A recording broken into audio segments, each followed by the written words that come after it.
बड़े से अंडे पर पड़ी तो उसने अंडे को पानी से बाहर निकाल लिया। वो उसे गौर से देख ही रहा था कि तभी उसकी माँ ने वहाँ आकर उसे घर वापस चलने को कहा। तब एंगस ने तुरंत उस अंडे को अपनी बाल्टी में छुपा दिया और अपनी माँ एनी के साथ चल दिया। एनी उस पर गुस्सा हो रही थी क्योंकि एंगस ने तैरना तो दूर पानी में उतरने की कोशिश भी नहीं की। पूरा सूखा पड़ा है तो कुत्ते, जो बोलती हूँ वो करियो मत। खैर एंगस ने कुछ नहीं कहा और जैसे ही वो घर पहुंचे तो वो सीधा वर्कशॉप में घुस गया। जल्द ही उसकी बहन क्रिस्टी घर वापस आई और उसने एनी से पूछा कि आज एंगस ने समुद्र पर क्या किया। तो एनी ने उसे भी बता दिया कि हमेशा की तरह अकेला बैठा रहा और क्या किया। वहीं दूसरी ओर एंगस वर्कशॉप में अपना सामान रख रहा था। ये वर्कशॉप असल में उसके पिता चार्ली की हुआ करती थी। चार्ली इस वक्त फौज में भर्ती होकर अपने देश के लिए युद्ध लड़ रहा था। एंगस अपने पिता को याद करते हुए उनकी तस्वीर देखने लगा और फिर उसने कैलेंडर में देखा कि चार्ली घर वापस कब आएगा। इसके बाद उसने समुद्र में मिला वो अंडा निकाला और उसे धोकर उसकी ऊपरी परत उतार दी। उसमें से चमकदार नीला रंग देखकर उसे काफी हैरानी हुई। इससे पहले कि वो अंडा टूटता एनी ने उसे आवाज देकर बुला लिया तो उसे अंडे को वहीं छोड़कर घर की ओर भागना पड़ा। उस रात अचानक जोरदार बारिश होने लगी तो एंगस डर गया कि शायद वो अंडा वर्कशॉप में सुरक्षित नहीं है। वो तुरंत बारिश में भागता हुआ वर्कशॉप में जा पहुंचा, लेकिन अंडा तो पहले ही टूट चुका था। उसने आसपास देखा कि अंडे में से क्या निकला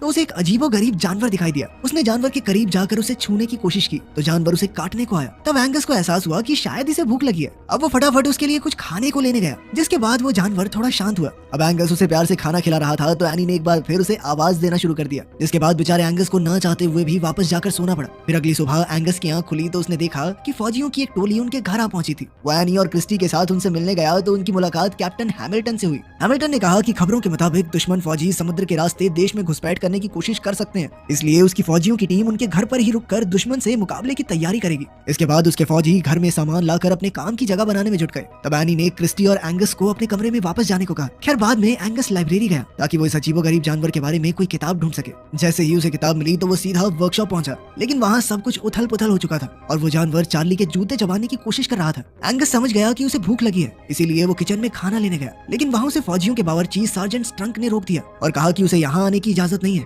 एंगस ने कहा उसे थोड़ा खाना चाहिए, लेकिन स्ट्रंक ने उस पर ध्यान नहीं दिया। फिर एंगस ने उससे पूछा कि क्या वो किचन का कूड़ा फेंकने जा सकता है। ये सुनकर श्रंक तुरंत राजी हो गया और फिर एंगस ने अपने नए दोस्त को रसोई का बचा खुचा सारा खाना खिला दिया। उसे खाते हुए देखकर एंगस को बेहद खुशी हुई और उसने इस जानवर का नाम क्रूसो रखा। इसके बाद उसने इस जानवर के बारे में पढ़ना शुरू किया, लेकिन उसे कोई खास जानकारी नहीं मिल पाई। कुछ ही देर में क्रूसो सारा खाना चट कर गया तो एंगस ने कूड़ेदान को पानी से भर दिया ताकि क्रूसो उसमें मजे से तैर सके। वहीं दूसरी ओर हैमिल्टन अपने आदमियों को दुश्मनों के हमले के लिए तैयार कर रहा था। वो चाहता था कि वो हर पल हमले का सामना करने के लिए तैयार रहें। उधर एंगस क्रूसो को वर्कशॉप में अकेला छोड़कर वापस आ गया ताकि एनी को उस पर शक न हो जाए। लेकिन बाद में हम देखते हैं कि लुइस नाम का एक आदमी इस शहर में आया। फिर वो एनी से मिलने पहुंचा जो उस वक्त वर्कशॉप में थी। उसने कहा कि वो इस वर्कशॉप में काम करना चाहता है। उस आदमी के काम मांगने पर एनी ने कहा कि उसे सारी वर्कशॉप साफ करनी होगी, तो लुइस तुरंत काम में जुट गया। इस दौरान उसने वो कूड़ादान भी वर्कशॉप से बाहर निकाल दिया जिसमें एंगस ने क्रूसो को छिपाया था। एंगस ने जैसे ही ये देखा तो वो तुरंत लुइस को रोकने के लिए दौड़ा, लेकिन क्रूसो तो वहाँ था ही नहीं। तब एंगस ने लुइस से पूछा कि वो है कौन और वर्कशॉप में क्या कर रहा है। एंगस ने कहा कि ये उसके पिता की वर्कशॉप है और वो युद्ध से जल्द ही वापस लौटने वाले हैं। इस पर लुइस ने कहा कि देख भाई, तेरा बाप वापस लौट के जो चाहे वो कर सकता है,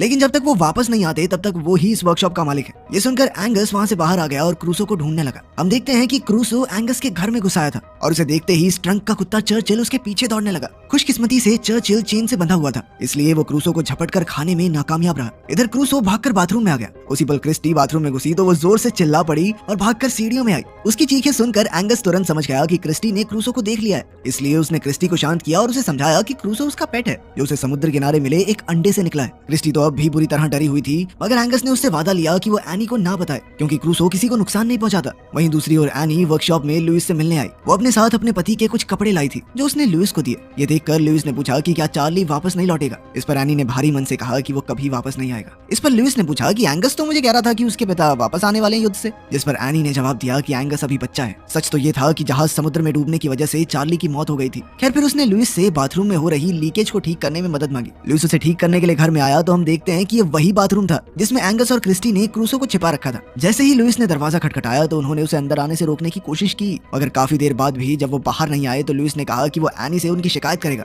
आखिरकार क्रिस्टी ने मजबूरन दरवाजा खोला। लुइस ने अंदर आकर कहा कि वो लीकेज ठीक करने आया है, और तभी अचानक उसकी नजर क्रूसो पर पड़ी तो वो बुरी तरह डर गया। उसने घबराकर पूछा कि ये क्या है। तो एंगस ने उसे क्रूसो की पूरी कहानी सुनाई। लुइस ने हैरानी से उसे देखते हुए छूने की कोशिश की तो अचानक क्रूसो उसे काटने को आया। खैर फिर लुइस ने कहा कि क्रूसो बिल्कुल एक समुद्री घोड़े की तरह दिखता है। समुद्री घोड़ा दुनिया में सबसे दुर्लभ जानवरों में से एक है। कहा जाता है कि धरती पर एक वक्त पर सिर्फ एक ही समुद्री घोड़ा होता है। एक समुद्री घोड़े के मर जाने के बाद एक नया अंडा टूटता है जिसमें से नया घोड़ा फिर से जन्म लेगा। फिर लुइस ने उन्हें समुद्री घोड़े की जादुई शक्तियों के बारे में बताया, पर तभी अचानक एनी ने दरवाजा खटखटाया। अब एंगस ने क्रूसो को छिपाने में लुइस उसकी मदद मांगी क्योंकि एनी कभी उसे घर में रखने की इजाजत नहीं देगी। जिसके बाद लुइस उसकी मदद करने को राजी हो गया। फिर जैसे ही एनी अंदर आई तो उसे क्रूसो दिखाई नहीं दिया। हालांकि क्रूसो झांक कर बाहर देख रहा था, मगर लुइस ने जैसे तैसे मामला संभाल लिया। इसके बाद एनी बाहर आई तो उसकी मुलाकात हैमिल्टन से हुई। उसने एनी को फौजियों के होने वाले डिनर में शामिल होने का न्योता दिया। बाद में उस रात लुइस ने एंगस से कहा कि उन्हें क्रूसो को वापस समुद्र में छोड़ आना चाहिए क्योंकि वही उसका असली घर है। लेकिन एंगस इसके लिए हरगिज राजी नहीं था। उसने कहा कि क्रूसो की असली जगह सिर्फ मेरे साथ ही है। जल्द ही घर पर फौजियों का डिनर शुरू हो गया। तब एंगस को क्रूसो को बाथरूम में छोड़कर किसी काम से जाना पड़ा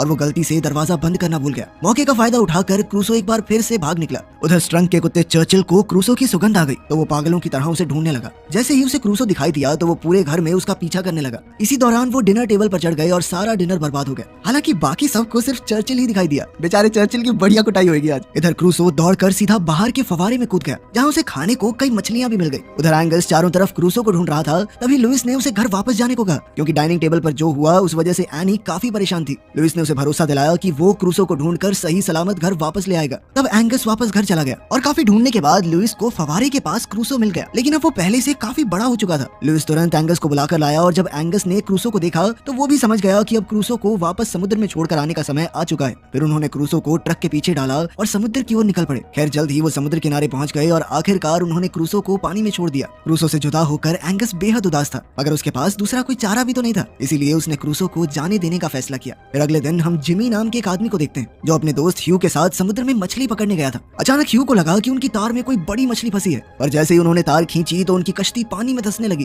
तभी अचानक भारी भरकम क्रूसो उनके सामने आ गया, जिसे देखते ही उन दोनों के होश उड़ गए। लेकिन ह्यू अब भी इस जानवर को पकड़ना चाहता था क्योंकि इसके बदले में वो लाखों रुपए कमाकर माला माल हो सकते थे। जिमी इससे सहमत नहीं था और इधर क्रूसो उन्हें घसीट कर किनारे से दूर ले जाने लगा। आखिरकार जिमी ने तार काट कर अपनी जान बचाई और तब उन्होंने एक बार फिर क्रूसो को देखा। उन्हें अपनी आंखों पर यकीन ही नहीं हो रहा था क्योंकि ऐसे अजीबोगरीब जानवर को ना तो उन्होंने कभी देखा ना उसके बारे में कुछ सुना। वहीं दूसरी ओर हैमिल्टन ने एंगस से कहा कि उसकी मां चाहती है कि वो अभी से फौज में भर्ती होने की ट्रेनिंग शुरू कर दे। जिसके बाद एंगस फौजियों की उनके काम में मदद करने लगा। लेकिन कुछ ही दिनों में वो इस सबसे बोर हो गया। एक दिन वो कैप्टन हैमिल्टन से आंख बचाकर समुद्र की ओर भाग गया। उसने क्रूसो को बहुत आवाजें दी मगर वो कहीं दिखाई नहीं दिया। तब वो एक कश्ती में बैठकर खुद उसे ढूंढने निकल पड़ा। कुछ ही देर में क्रूसो पानी से निकलकर उसके सामने आया और उसका इतना बड़ा रूप देखकर एंगस हैरान रह गया। इसके बाद वो कूदकर अपने इस खास दोस्त की पीठ पर बैठ गया। हालांकि वो काफी ज्यादा डरा हुआ था, पर क्रूसो ने उसे समुद्र की सैर करवाई जिसमें उसे बहुत मजा आया। जब क्रूसो एंगस को किनारे पर वापस छोड़ने आया तो उस वक्त स्ट्रंक का कुत्ता चर्चिल भी वहाँ मौजूद था और उसे क्रूसो की सुगंध आ गई। स्ट्रंक भी चर्चिल के साथ ही था, इसलिए जब चर्चिल किनारे की ओर भागा तो वो भी वहाँ पहुंच गया।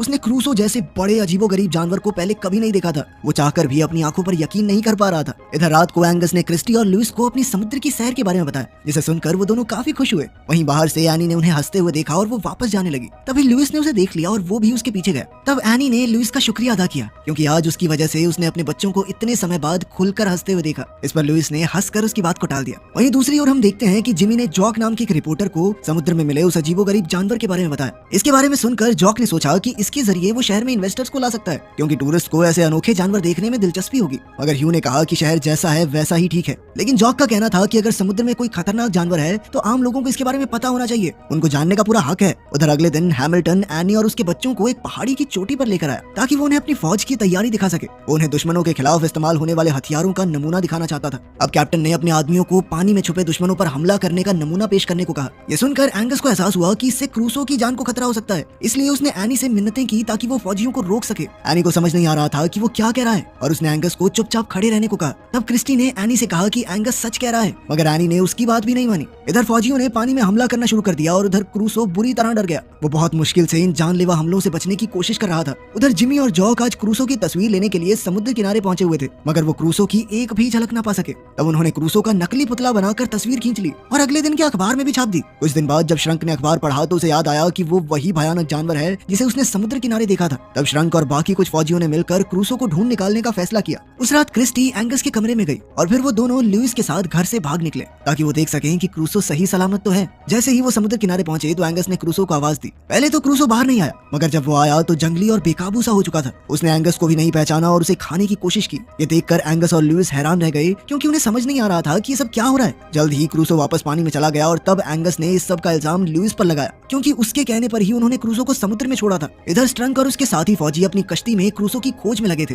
आज वो क्रूसो को जान से मारने के इरादे से आए थे। जैसे ही वो किनारे के करीब पहुंचे तो उन्हें चर्चिल के भौंकने की आवाज सुनाई दी। स्ट्रंक समझ गया कि जरूर चर्चिल ने कुछ देखा है, इसीलिए उसने कश्ती को आवाज की दिशा में ले जाने का आदेश दिया। पर तभी अचानक क्रूसो चर्चिल को जिंदा चबा गया और और एक बार फिर चारों ओर शांति हो गई। फौजियों को समझ नहीं आया कि ये क्या हो रहा है और उन्होंने उस दिशा में गोलियां चला दी। और तभी अचानक क्रूसो ने उनकी बोट को टक्कर मारकर उन सबको पानी में गिरा दिया। वहीं दूसरी ओर जब हैमिल्टन को समुद्र में हो रही गोलीबारी की खबर मिली तो उसे लगा कि दुश्मनों ने उन पर हमला कर दिया है। उसने तुरंत सभी फौजियों को दुश्मनों पर जवाबी हमला करने का हुक्म दिया। फिर उसने एनी को बच्चों के साथ घर में छुपने को कहा। तभी एनी ने क्रिस्टी को देखा और उससे पूछा कि एंगस कहाँ है। क्रिस्टी ने कहा कि वो घर में नहीं है। ये सुनकर एनी काफी घबरा गई और उसने कहा कि वो एंगस को युद्ध जैसे हालातों में यूं ही अकेला नहीं छोड़ सकती। इसीलिए वो भी जिद करके हैमिल्टन के साथ समुद्र की ओर निकल पड़ी। हैमिल्टन ने उसे समझाने की काफी कोशिश की मगर एनी मानने को राजी ही नहीं थी। इसीलिए उसे एनी को अपने साथ ले जाना पड़ा। उधर समुद्र में क्रूसो एकदम बेकाबू हो चुका था और उसने स्ट्रंक को अपने मुंह में पकड़कर उठा लिया। तभी एंगस ऐन वक्त पर वहां पहुंचा और उसने क्रूसो को रोकने की कोशिश की, लेकिन क्रूसो ने उसकी एक ना सुनी। अब एंगस उसके करीब जाने के लिए पानी में उतर गया और अचानक उसका पैर फिसल गया और वो डूबने लगा।